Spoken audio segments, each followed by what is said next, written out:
Hello everyone, this is the Underdog, aka the German Viking, and I wanted to touch upon several articles. I'm gonna use One Angry Gamer as a source for this.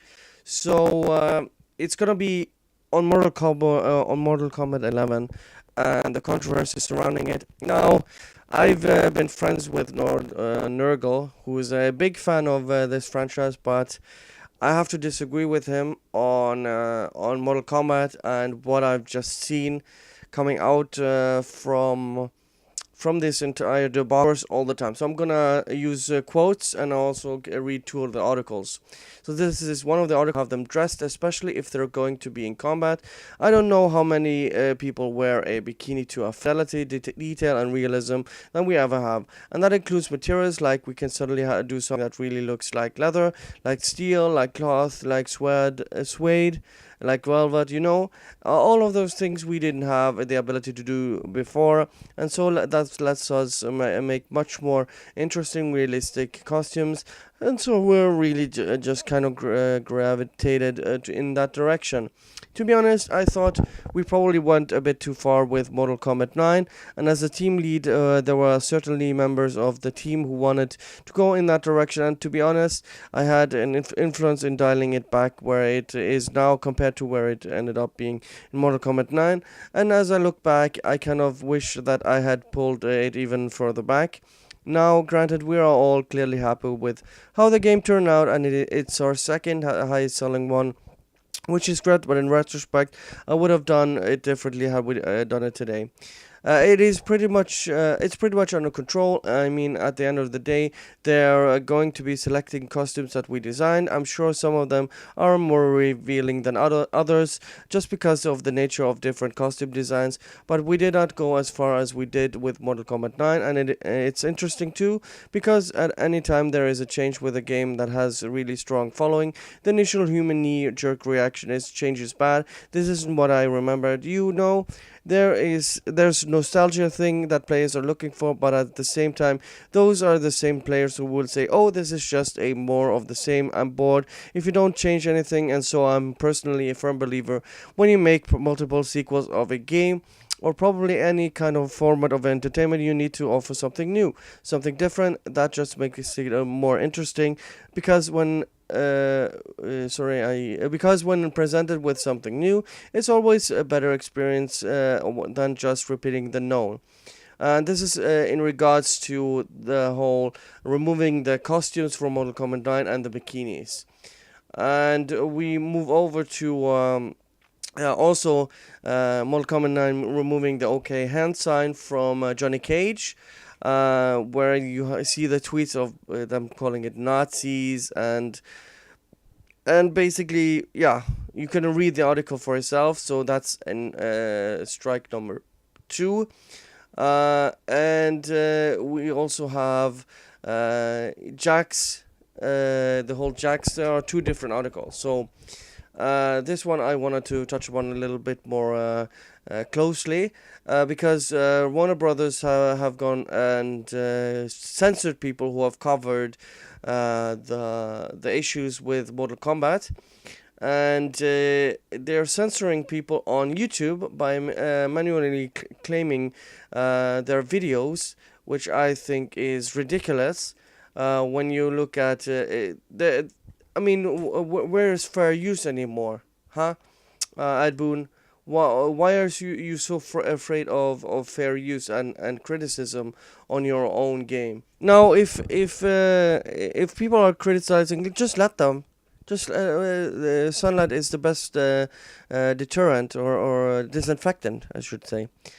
This is the article. Warner Bros. Went on a copyright spree, blocking Mortal Kombat and 11 videos. Most companies have embargoes in place for big AAA releases. This is all common practice within the entertainment industry. If you break embargo, expect the company to issue takedown notice on your content, or incur some sort of penalty where you no longer appear on their PR lists. Well, in the case of Warner Brothers, they're not just going after people publishing supporting major leaks of Mortal Kombat 11. They're also going after people who are simply talking about the leaks from Mortal Kombat 11. A lot of people noticed that one of the more popular videos about the game was hit with a copyright flag. The video was gaining a lot of traction after Jeremy Humbly from the Quartering published it online. The video discussed Jason Briggs' ending from Mortal Kombat 11, where he gained the ability to rewrite history and decided to prevent the American slavery from happening because he didn't have time to wait for people to get woke. He basically creates Wakanda from Black Panther, which a lot of people felt was completely out of character, since Jax was an all-American soldier, a family man, and a constant defender of Earthrealm. Most people figured a more sensible ending would have been saving his family, saving his country, or more importantly, saving his realm. Heck, after losing his arms in such a gruesome fashion, one would have thought he would have been a lot more keen to help disabled veterans and creating some sort of utopia for them. That would have been made more sense, but instead NetherRealms decided to get woke, and a bunch of people criticized them for it. In response, Warner Bros. Struck their videos and manually had their videos blocked worldwide. Later, Quartering did a video about the blocks, explaining that the process was for appealing, and how Easter Sunday Warner Bros. Was basically aiming to take down videos about the ending or showing any clips from the ending. Quartering wasn't the only one hit with the copyright hammer from Warner Bros. There were dozens of other YouTubers hit as well, whether they were discussing the endings, showing the endings, or reviewing the endings.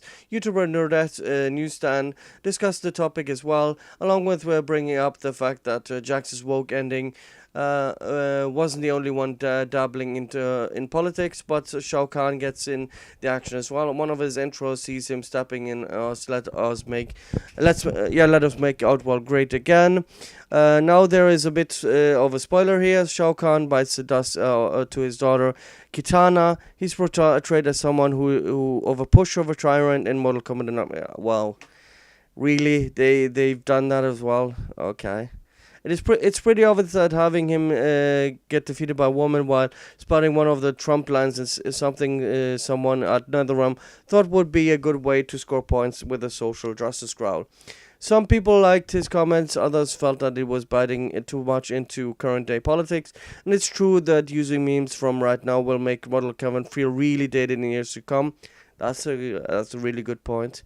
And some people just didn't care. You can check out the clip featuring Shao Kahn making the Trump comment in the tweet below. Now, I don't want to risk getting struck by Warner Bros. or Ed Boon.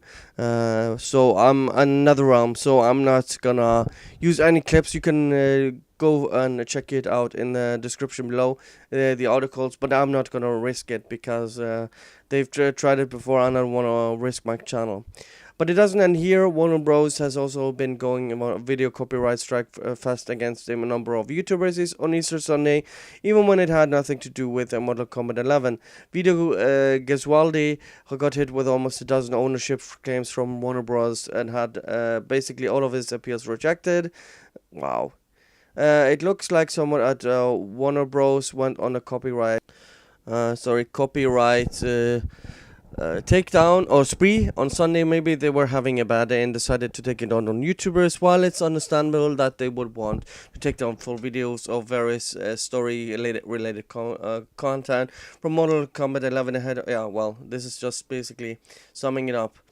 And Smart Boy, who I follow, was also had videos taken down. So, and then we have the last article. Gamers who don't like Jax's SJW ending in Mortal Kombat 11 aren't fans, according to Dev.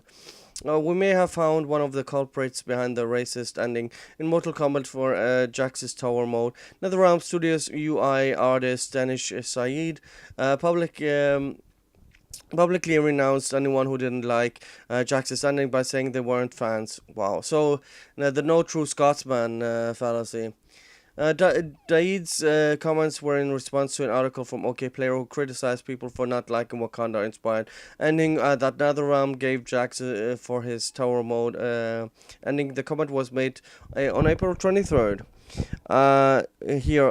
Jax's Mortal Kombat 11 ending finds them doing slavery fans or calling it racist. Don't call them fans, please. Okay. why, why are you crapping on your audience? This is just something. I'm not gonna read the rest of the article. I just wanted to point this out. Why are you going after your own audience, developers? Never. I mean, this. You saw this with Battlefield 5, and you've seen this with Blizzard and Diablo Immortal. Don't you guys have phones? Deal with it. And whatever these people are saying. Never crap on your fans. Is this so hard to realize? I'm not gonna buy. I've bought Mortal Kombat before, but I'm not gonna do it this time because they're telling me, basically giving me the middle finger. Sorry, Lord Nurgle. I know you're a fan of the franchise, but I can't support this. Even though I really suck at fighting games, I would willingly pay them to play an interesting story and a fighting game, but I'm just not interested. And it's interesting if you don't go down to the comment section of this article. You see the picture of them basically not dealing with it. So it has an 83 on PS4 on Metascore, and it has an 89 on Xbox One. And you see the user scores are low. So I have 2.8 on PlayStation 4, 1.9 on general, I think. So yeah, this is not boding well for NetherRealm. I just hope they realize their mistake. So anyways, thank you guys for watching, and see you guys next time. Bye.